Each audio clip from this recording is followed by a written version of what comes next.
UP में काबा गाना गाकर फेमस हुई नेहा सिंह राठौर अपने गाने के जरिए सरकार पर तंज कसती रहती है। नेहा सिंह राठौर उस वक्त विवादों में आ गई थी जब उन्होंने अपने गाने में कानपुर में हुई बुलडोजर की कार्रवाई और मां बेटी की मौत को लेकर यूपी सरकार पर निशाना साधा था। उनके इस गाने के बाद खूब बवाल भी मचा था। इस मुद्दे पर जमकर राजनीति भी हुई थी। हालांकि यूपी के सीएम योगी आदित्यनाथ के मीडिया सलाहकार मृत्युंजय कुमार ने नेहा सिंह के इस गाने को महज एक पब्लिसिटी स्टंट बताया था। उन्होंने अपने एक ट्वीट में कहा था कि नेहा सिंह राठौर केवल अटेंशन पाने के लिए सरकार को निशाना बनाती है।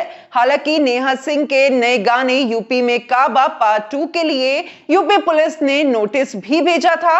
उसके बाद नेहा सिंह को किन किन दिक्कतों का सामना करना पड़ रहा है, आइए आपको इस खबर में बताते हैं। मैं यूपी में काबा फेम नेहा सिंह राठौर इन दिनों सोशल मीडिया पर ट्रोल हो रही हूँ। मां सदमे में है। पति हिमांशु को नौकरी से निकाल दिया गया है। मेरे सारे इवेंट्स कैंसिल करा दिए गए हैं। मेंटली काफी डिस्टर्ब हूँ। ब्लड प्रेशर लो रहता है। ससुराल में लोग ताने मार रहे हैं, कह रहे हैं कि बहू पर बहुत गुमान था। 6 महीना भी नहीं हुए शादी के घर में पुलिस बुला दी, कोर्ट कचहरी तक पहुंच गई। पता नहीं आगे क्या क्या कराएगी। जिस तरह से वे लोग मेरे पीछे पड़े हैं, अब तो रोजी रोटी की भी चिंता सताने लगी है। वे लोग चाहते हैं नेहा इतना मजबूर हो जाए कि गाना छोड़ दे, लेकिन मैं ऐसा नहीं होने दूंगी। बहुत होगा तो दिल्ली छोड़ना पड़ेगा। गांव लौट जाऊंगी, खेती बाड़ी करूंगी, लेकिन गाना नहीं छोड़ूंगी। पहली बार यूपी में काबा गाया तो मुझे इतना ट्रोल किया गया कि अंदर तक हिल गई। लोगों ने ऐसी ऐसी गालियां दी कि बता नहीं सकती। सोशल मीडिया पर मुझे घर वालों को ब्लॉक करना पड़ा, क्योंकि कोई भाई बाप यह नहीं सह पाएगा कि उसकी बहन बेटी को कोई वैश्य बोले। उसी वक्त मेरी मंगनी हुई थी। जिस तरह से मुझे ट्रोल किया जा रहा था, मैं डर गई थी कि मेरी शादी ना टूट जाए। हिमांशु के साथ फोटो शेयर की तो लोग कहने लगे भैंसे से शादी कर रही है, इसका पति सांड है। आगे नेहा सिंह राठौर कहती है कि नेहा सिंह राठौर कैसे बनी यह सिर्फ मैं जानती हूँ। बहुत दर्द भरी कहानी है मेरी। हर 5वें दिन मेरे सामने कोई न कोई समस्या खड़ी हो जाती है। माँ बाप को मेरा गाना बजाना कभी पसंद नहीं रहा।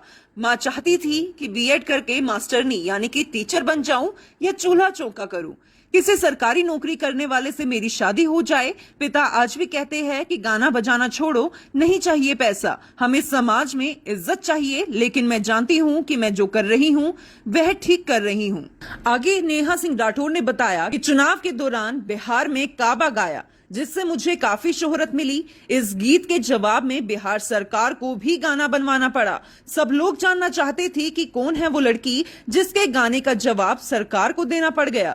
हालांकि मैं खूब ट्रोल हुई। किसी ने मुझे दलाल कहा तो किसी ने आरजेडी की एजेंट। मुझे अश्लील गालियां दी गई। ट्रोलिंग के बाद पापा बहुत नाराज हुए। उन्होंने कहा कि अगर गाना है तो परंपरा गीत गाओ, पॉलिटिकल सटायर नहीं। लेकिन मैं उनकी सुनती कहाँ हूँ। मैं जानती हूँ कि मैं सही काम कर रही हूँ। आगे नेहा सिंह राठौर ने कहा, मैं कोई सांसद या विधायक की बेटी तो नहीं हूँ। गाऊंगी नहीं तो खाऊंगी कहाँ से। अब तो पति की नौकरी भी नहीं है। पहले से जितने भी मेरे प्रोग्राम तय थे वे सब कैंसिल कर दिए गए। नई बुकिंग भी नहीं आ रही है। वे लोग तो यही चाहते हैं कि मैं तंग आकर गाना छोड़ दूं, लेकिन ऐसा होगा नहीं। भोजपुरी ने मुझे जन्म दिया है। माटी का एहसान है मुझ पर। गरीब परिवार से हूँ। आखिरी सांस तक गरीबों के लिए लड़ूंगी, लिखूंगी और गाऊंगी भी।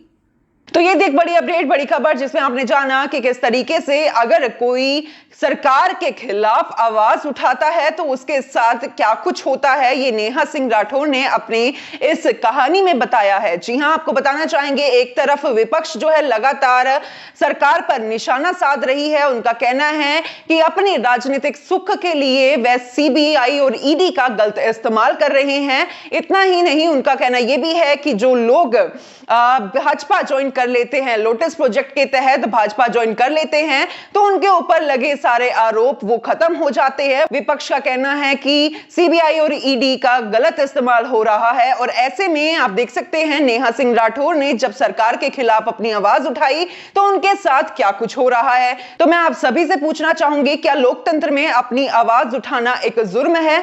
मैं आप सभी से चाहूंगी कि आप नीचे कमेंट में अपने विचार हम तक जरूर पहुंचाइए। आगे भी देश और दुनिया से जुड़े हुए हर छोटे से बड़े मुद्दे, हर छोटी से बड़ी अपडेट मैं आप सभी के लिए लेकर आती रहूंगी।